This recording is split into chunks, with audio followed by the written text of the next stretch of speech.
budget, the Spectrum Arms Edge 2.0 is a great option. It is affordable, reliable, and... Before I get into my reaction about the gun, this is what I want to say. I never ran a Spec Arms.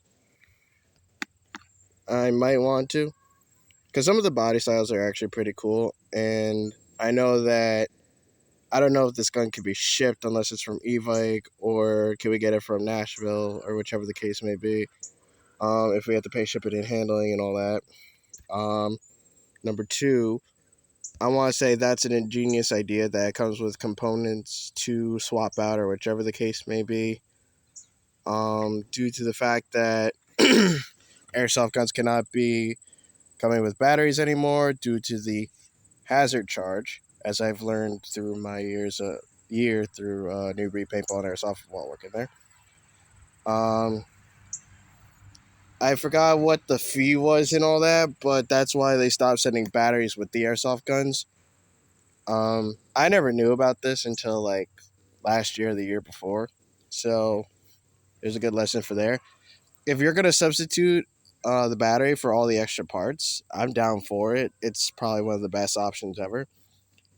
And like the ICS system, the quick change spring, very, very smart, because you could run a hot gun or you could run a medium gun, depending on what kind of spring you use in your rifle. Now, for those who don't know, the spring mechanism is basically what controls your FPS, other than the minor little upgrades like a hop up, bucking, the motor. I'm just pausing for the motorcycles that just passed so you all can hear me. Apologies. Moving on. But yeah, I like the body style. It's very sleek. You could probably do a couple of clean builds. Obviously, take off the orange tip. So it'd be very helpful and wise. It looks like it's a medium rail system, maybe like a 16, 12-inch handguard. I don't know. But it's an M-LOK system, and most rifles are using M-LOK nowadays. You can hardly find key mod. I'm sure if you go onto websites, you can find it. But moving on with that fact is it's very useful to have a quick change spring system. I know ICS is a little bit expensive, but they make durable guns. I should know, I used to run 3 of them. Now I only have 2. So, but they are all metal. I've had mine for years.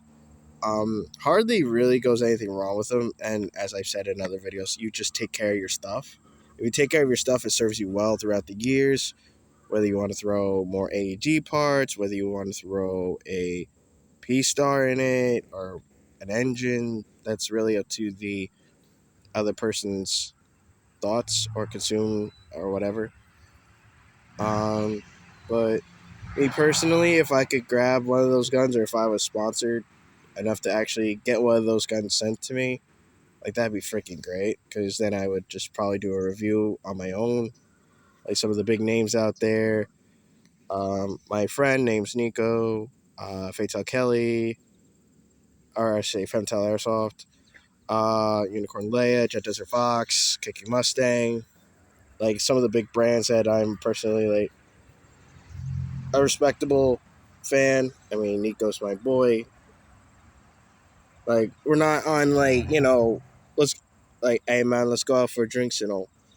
Like, not like that, but I want to meet him someday, like hang out. He seems like a really nice dude. I've talked to him a couple of times, like really, really respectable. But moving on. Yeah. Also, I don't know if that gun is front wired. It looks like it's rear wired, which is also good. Don't ever get a front wired gun. It's a pain in the ass unless you have that dummy little PEC box on the side. Very, very fucking dumb. I don't know what the purpose of a front wire gun is. But if you're trying to put shit on the front of your gun, like actual firearms nowadays, it's kind of stupid. You might as well...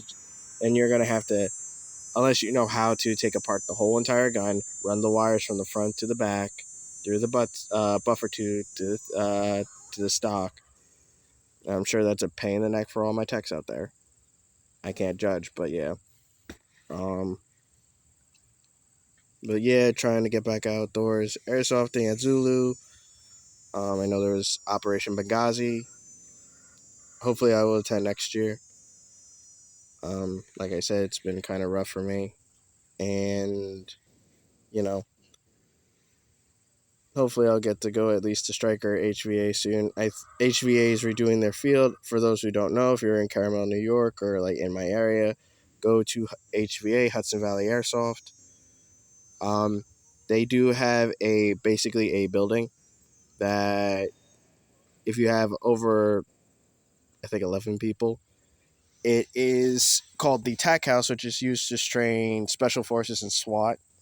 They will use like actual blank rounds or actual fire rounds, but the building is basically like an abandoned hospital where you can play like president or hostage rescue and stuff like that. I think that's really like for the main airsoft consumer. That is what everybody wants, not to see some boring team deathmatch every once in a while. Yeah, you get to see your like little kills, your little shit like that, but it's not worth it at the end of the day because you're going to be bored. Now, if you're doing like hostage rescues and all that other good games, especially indoor CQB, I think it's great. Um, like I said, stay tuned. This winter, our squad is going to be rolling out with Warwolves Airsoft. Sorry about that. For a collab, hopefully. And hopefully this year I get to run my snow loadout. But unfortunately, I'm going to have to buy women's boots because they do not make women's guys' boots in white, not military tack boots, despite all the ski troopers and all that other shit. I think it's quite stupid. But, oh well, it's not me. Unfortunately, the clothing industry does not like guys in white boots. So I'm going to have to purchase women's white combat snow boots to basically complete my snow loadout. I know last time I had my the proper combat boots. They're very comfortable. No complaints. They're very cushiony.